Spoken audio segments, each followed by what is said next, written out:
Annyeong Yorobun, sebelum kalian nonton video kali ini, tolong dong di-subscribe dan juga jangan lupa di like serta share karena mungkin aja video ini berguna bagi teman-teman kamu. Makasih.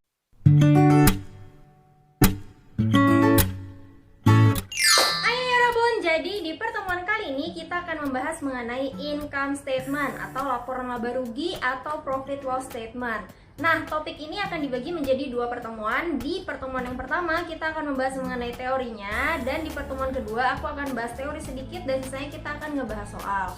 Nah, laporannya sendiri sudah amat sangat sering kita dengar, yaitu laporan laba rugi, income statement, profit loss statement. Ini sudah sangat sering kita dengar, dan di pertemuan kali ini kita akan bahas lebih dalam lagi komponen-komponen mengenai income statement.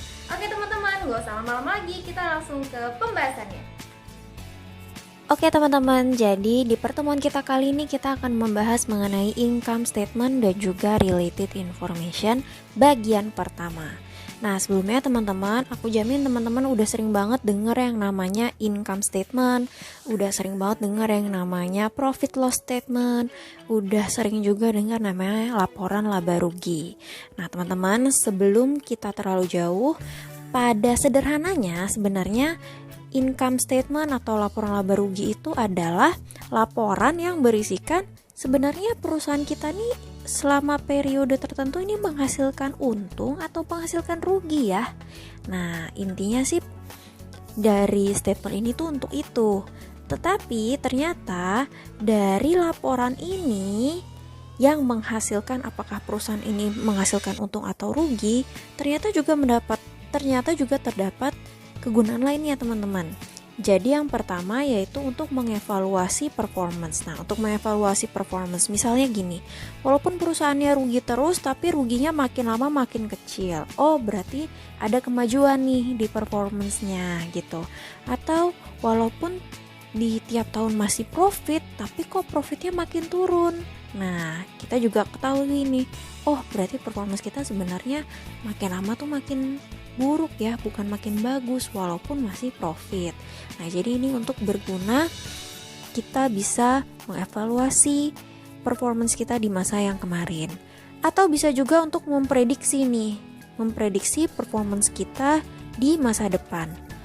Misalnya teman-teman lihat, ini makin lama trendingnya makin bagus nih penjualan kita.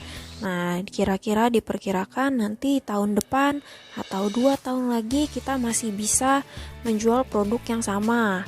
Mungkin dengan modifikasi yang sedikit. Mungkin ada fitur-fitur yang diperbarui, tapi tidak perlu membuat suatu perubahan yang besar. Nah, itu bisa juga teman-teman memprediksi apa yang performance di masa depan gitu. Atau yang terakhir bisa juga untuk mengakses atau memperkirakan dari resiko ketidakpastian ketika kita akan mencapai future cash flow. Jadi misalnya kayak gini, di laporan arus keuangan misalnya kita udah tahu nih kita membutuhkan dana masuk atau kita merencanakan dana masuk kita itu sekitar 5 miliar. Nah dari performance income statement kita bisa lihat nih kira-kira performance ini bisa nggak ya membantu kita, kira-kira apa aja ya resikonya yang akan kita hadapi di kedepannya. Nah semuanya ini bisa dibantu dengan adanya income statement. Kemudian teman-teman, kita balik ke slide. Ini ada 2 elemen utama dalam income statement. Yang pertama itu adalah income, yang kedua itu adalah expense. Income itu terdiri dari 2, yaitu yang pertama itu adalah revenues dan yang kedua itu adalah gain. Jadi yang pertama itu adalah pendapatan atau revenue dan yang kedua itu adalah gain atau keuntungan. Bedanya apa sih, Miss? Nah, kita cek ya. Contohnya masing-masing. Kalau revenue itu contohnya adalah sales revenue, pendapatan dari penjualan, atau fee revenue. Fee itu mungkin kita memberikan jasa ya. Lalu yang ketiga mungkin kita memiliki investasi-investasi yang bisa memberikan kita interest atau bunga, pendapatan bunga. Terus kita mungkin juga memiliki investasi dalam bentuk saham sehingga kita bisa mendapatkan dividen revenue. Atau mungkin juga kita menyewakan suatu ruangan atau menyewakan gedung atau menyewakan apapun itu sehingga kita menghasilkan rent revenue atau pendapatan sewa. Nah, bedanya sama gains itu apa, Miss? Kalau gain itu contohnya adalah gain on sale of fixed asset, keuntungan dari penjualan aset. Kemudian yang kedua itu contohnya unrealized gain on trading securities. Jadi kalau misalnya kedua itu contohnya adalah teman-teman teman-teman melakukan investasi di pasar saham dan ditujukannya itu memang untuk jual beli. Ya, jual beli. Nah, ketika teman-teman terjadi kenaikan harga di pasar tapi teman-teman belum menjual, tapi ada kenaikan, berarti kan teman-teman untung ya sebenarnya, walaupun teman-teman belum jual. Nah, makanya itu karena teman-teman belum jual, makanya disebutnya lah di sini unrealized. Karena sebenarnya keuntungan tersebut belum terrealisasi karena teman-teman belum jual. Tapi ini juga diakui sebagai gain karena merupakan trading securities atau investasi yang memang ditujukan untuk diperjualbelikan gitu. Kemudian untuk yang expense itu ada dua macam juga. Yang pertama expenses dan yang kedua itu adalah losses. Nah, expenses ini teman-teman pasti udah sering dengar. Misalnya yang pertama cost of goods sold atau harga pokok penjualan.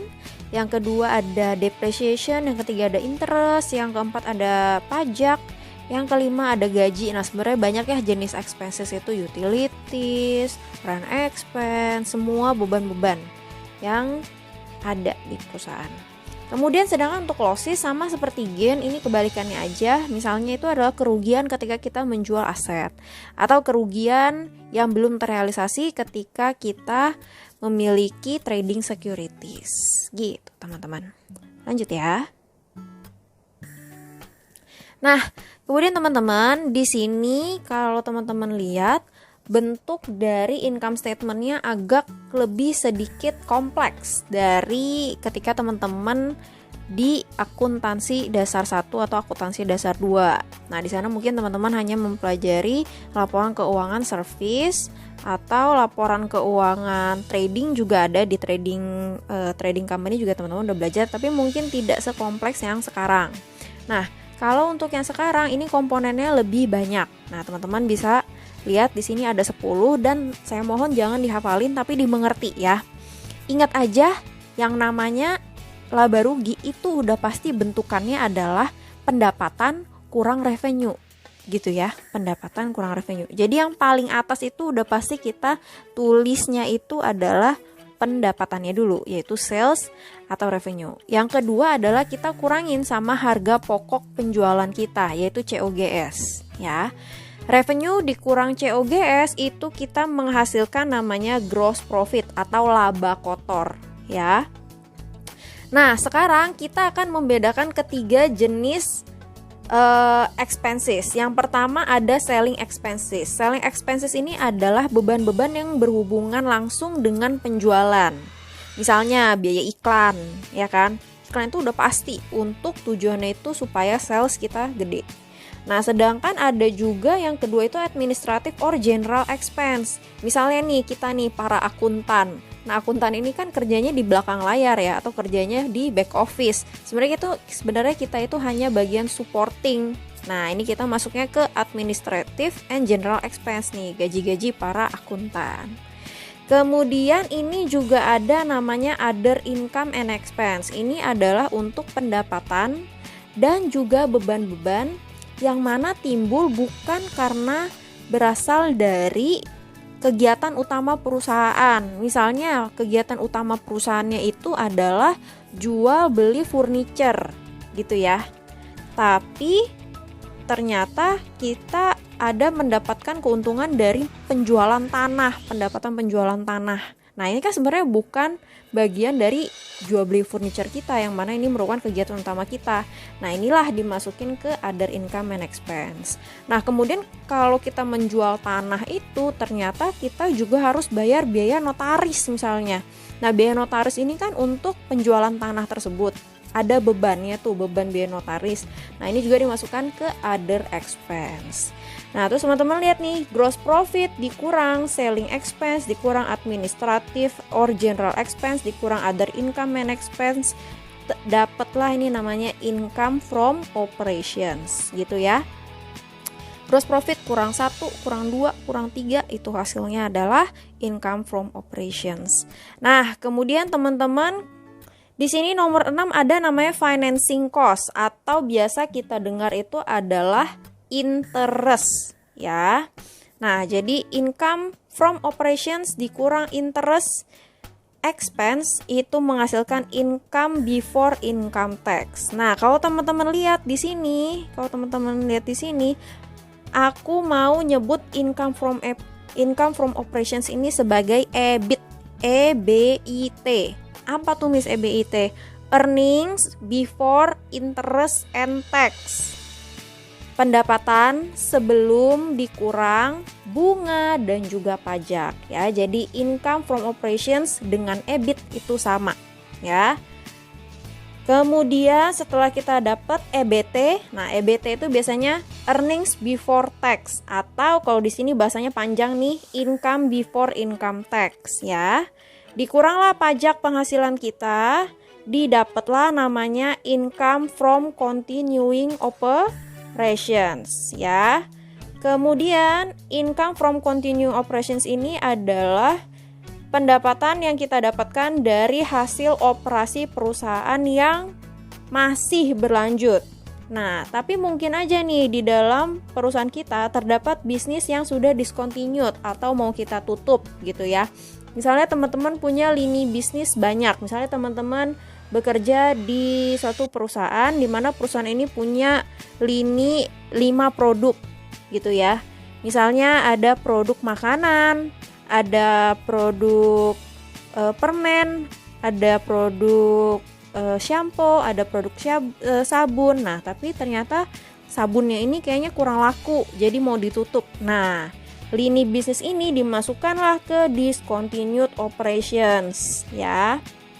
Kemudian setelah itu income from continuing operations dikurang atau ditambah dari discontinued operations. Miss, kenapa maksudnya dikurang atau ditambah? Nah, discontinued operations ini bisa menghasilkan laba, bisa juga menghasilkan kerugian. Jadi tergantung apakah dia laba atau rugi gitu.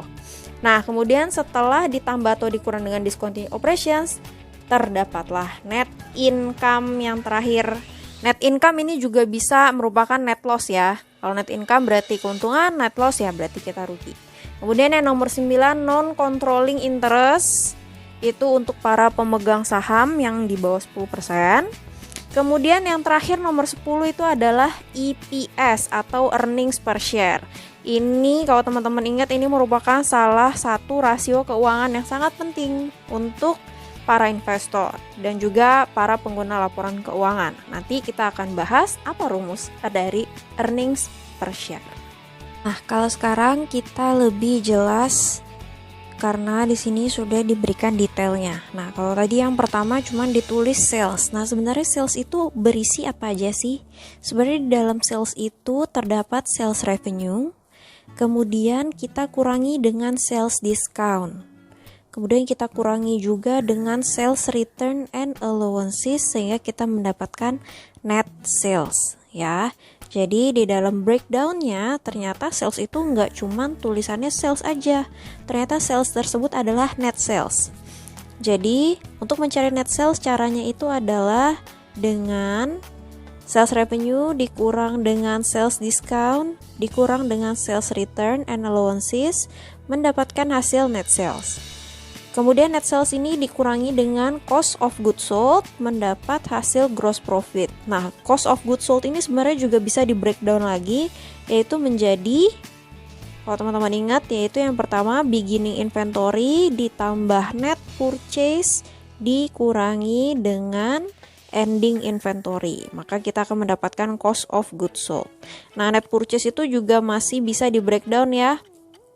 Purchase dikurangin purchase discount, dikurangin purchase return and allowances, ditambahin sama freight in ya.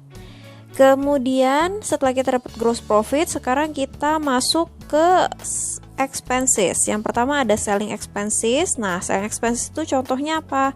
Sales, salaries and commission, sales office salaries, travel and entertainment, advertising expense, delivery expense, shipping, postage, telepon, depreciation. Nah, ini dapat selling expenses. Kemudian kita juga dapat administrative expenses, office salaries, legal and professional services, utilities expenses, insurance expense. Nah, semua itu ditotalin mendapatkan angka 350.771. Selling expense ditambah administrative expense dapat angkanya 803. Kemudian kita beralih ke other income and expenses. Di sini ada dividend revenue, ada rent revenue, dan juga gain on sale of plant asset.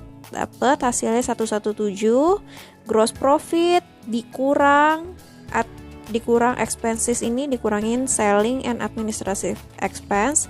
Kemudian ditambah 171.410. Miss, kenapa ditambah? Nah, teman-teman lihat ya. Di sini hasilnya itu semua revenue. Berarti ini harusnya menambah pendapatan kita ya kan? Kecuali kalau misalnya di sini expense, maka di sini akan minus. Tapi karena di sini itu semuanya adalah revenue atau revenue-nya lebih besar daripada expenses-nya, maka ini nanti akan dia nambah. Jadi gross profit dikurang 803 nih expenses dari selling dan juga administratif.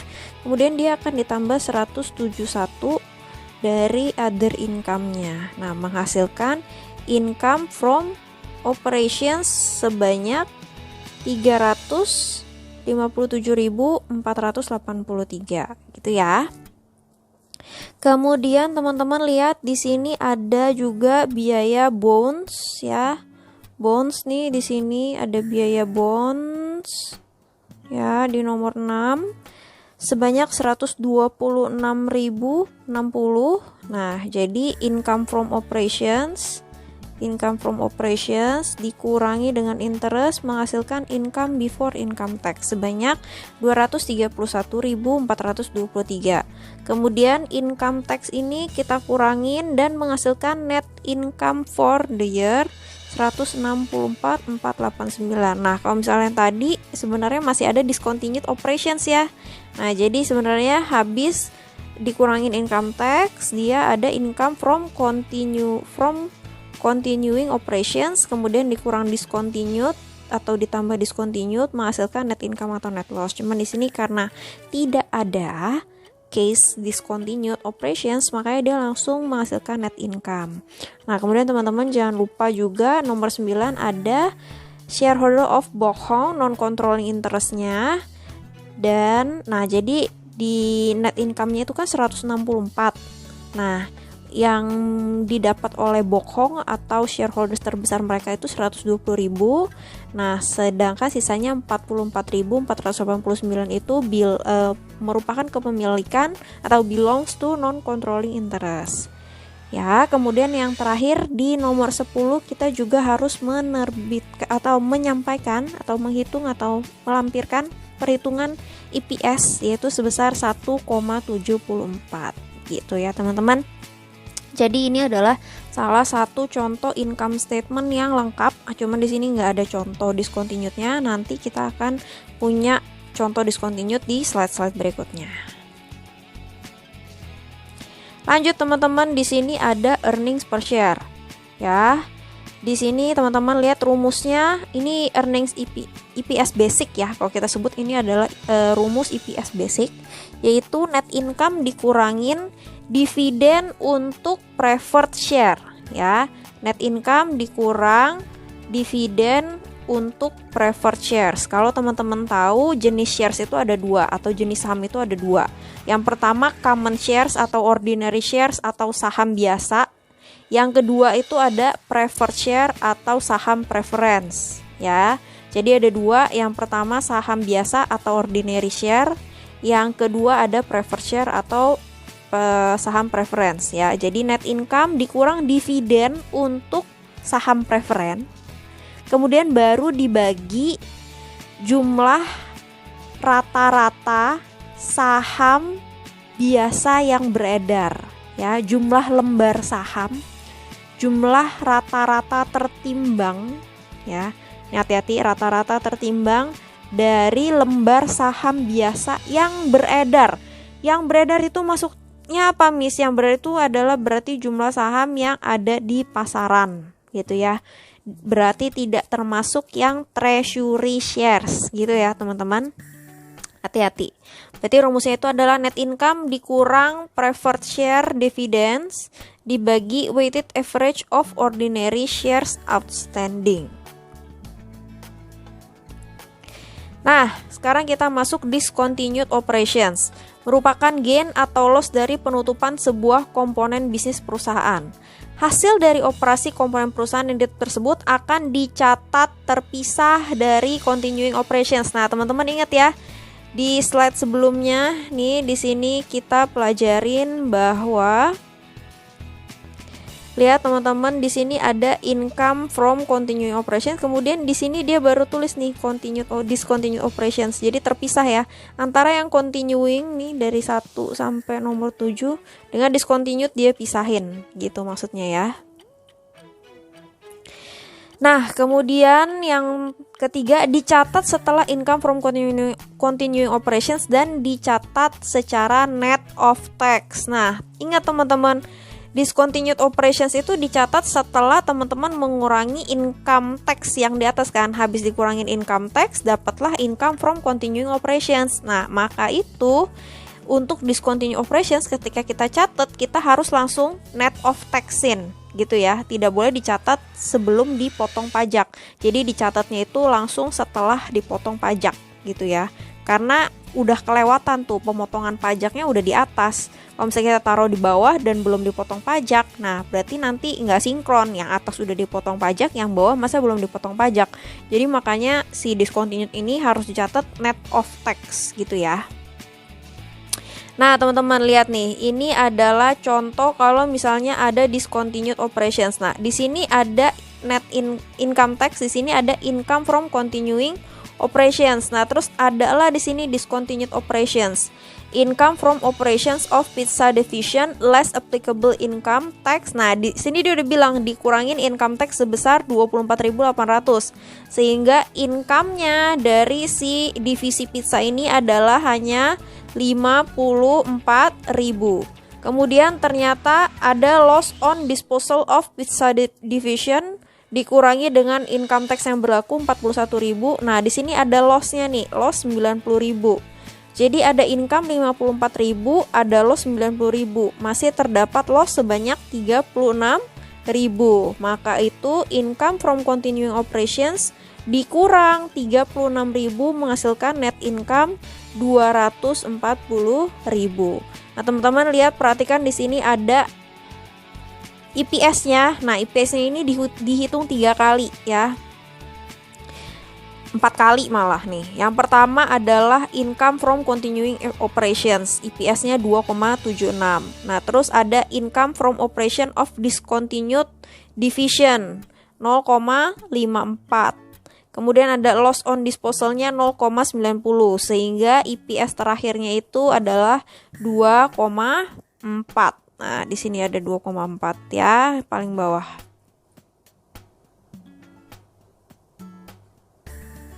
Dan belajar yang pertama, changes in accounting principle, estimates and errors. Sebenarnya teman-teman akan pelajari ini lebih dalam lagi di Intermediate Accounting 2. Tapi ini sekarang kita tetap butuh pelajarin hanya sekilas aja. Nanti soalnya yang dikeluarin juga akan lebih sederhana daripada nanti di Inter 2 ya.